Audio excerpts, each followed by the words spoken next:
Welcome to The Last Breakfast. Please enjoy the video.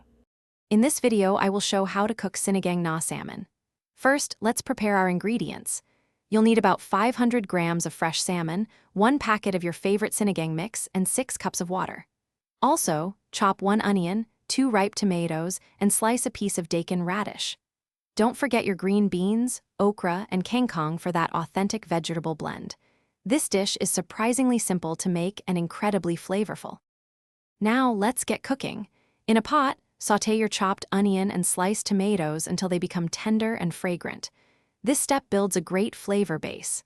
Next, pour in 6 cups of water and bring everything to a vigorous boil.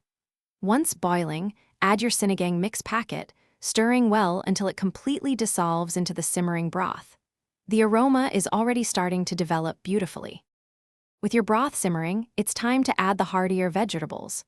First, carefully place the sliced daikon, radish, and green beans into the pot. Let them cook for a few minutes to soften slightly. Then, gently add your salmon pieces. Cook the salmon for about 5 to 7 minutes, or until it's just cooked through.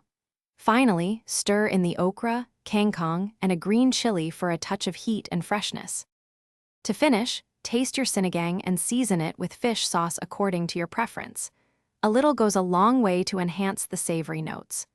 Once seasoned perfectly, ladle your hot sinigang na salmon into bowls and serve it immediately with a generous portion of steamed white rice.